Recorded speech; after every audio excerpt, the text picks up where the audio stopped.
He came, he saw, he conquered. Christian Norgaard with the best win ratio of any central midfielder in Premier League winning history. He leaves as a Premier League winner. On a serious note, farewell, Christian Norgaard. I won't forget the lack of football, the centre-half shifts, the right-back shifts, the maturity you handled yourself with.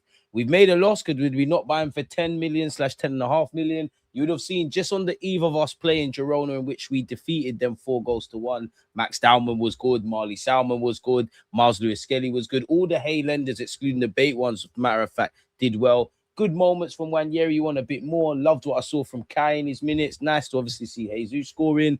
Preseason was good. Girona made it very hostile, and it was anything but like they effing and blinding at the ref. Their fans are with it. You know, the way they grabbed the ball when they made it 2-1. So good experience, minutes under the belt. Let me know how you feel under the video section, how you feel about the Girona game, and also check out the reaction video I did.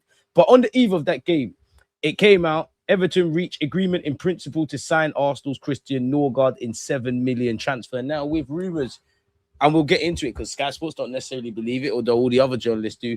If rumours are to be believed, with Bruno Guimaraes, you know, making inroads in signing for Arsenal, then Norgaard has to make way in it. Got a lack of football.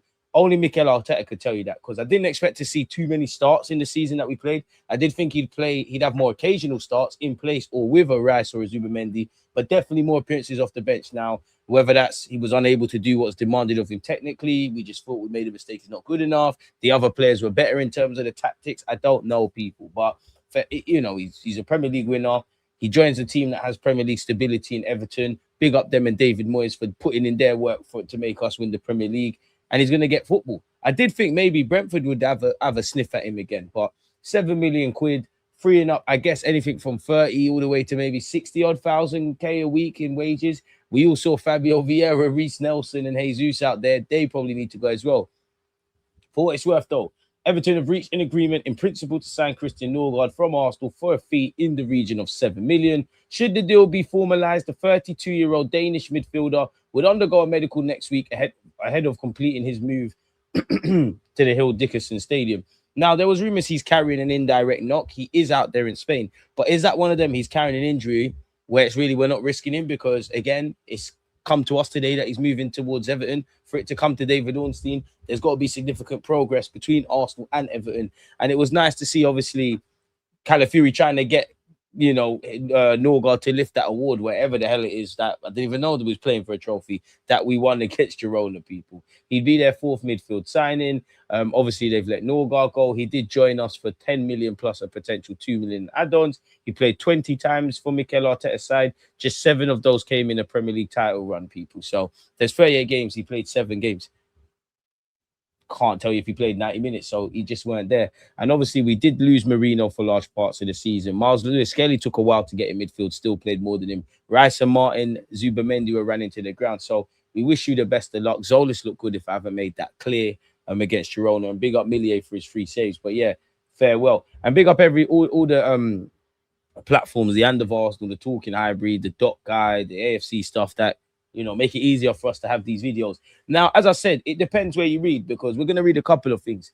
If you believe Keith Downey and Sky Sports, they think there's no real advancements for Bruno Guimaraes, although the Times are reporting he could have his medical as early as Monday. And there is some other reports. Newcastle United are braced for an offer for Bruno Guimaraes as talks continue behind the scenes via intermediaries. Newcastle's stance is unchanged. They want to keep their captain and are puzzled that no formal club-to-club approach has been made to this point, despite reports to the contrary. It's likely to take a bid upwards of 80 million for Newcastle to consider a sale. One source has told us Arsenal are expected to make a formal approach soon. They've been exploring a deal via intermediaries over the past few weeks. Guimaraes has told Newcastle he'd like to move to Arsenal if they receive a suitable offer. Now, is that sour grapes, or has the position not changed? Because the Times are reporting we've agreed to pay an initial 7 million plus 10 million in add-ons for Guimaraes. He's expected to have a medical on Monday and sign a 5-year contract. Apparently, again, the Daily Mail was saying the Guimaraes medical is expected to be on Monday. And Romano has said, get ready, Arsenal fans. Guimaraes is really, really getting close to Arsenal. A full agreement could be reached at any moment. From what I'm hearing, Guimaraes is super excited about this opportunity. He can't wait to be an Arsenal player. Miguel Delaney has said Arsenal have made progress in negotiations with Vini Jr. with the outline of personal deals agreed.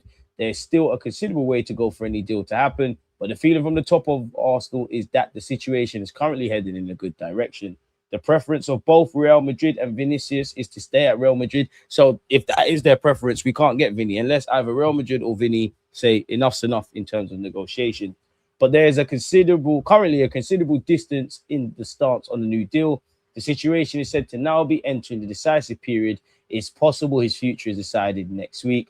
Arsenal working on other targets as well, such as Julian Alvarez. The outlay on a personal deal between Arsenal and Vinicius has been agreed, although some articles quash that. We have gone over the Girona 4-1 victory for Arsenal, in which Mad Max Dalman stole the show. In terms of other games, we're now going on to Dublin. We play Real Betis on Wednesday, the 5th of August. The 9th of August sees us play Borussia Dortmund. The 12th sees Cesc Fabregas come to the Emirates Stadium as we play Como. And then it starts to begin now because we have Manchester City over in Wales in the Community Shield, people. So once again, we're close to committing at 80 million euros to sign Guimaraes.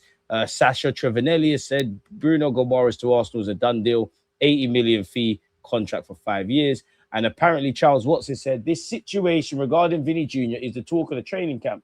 The players are talking about as well as the coaching staff. There's real excitement of the prospect of Vini joining.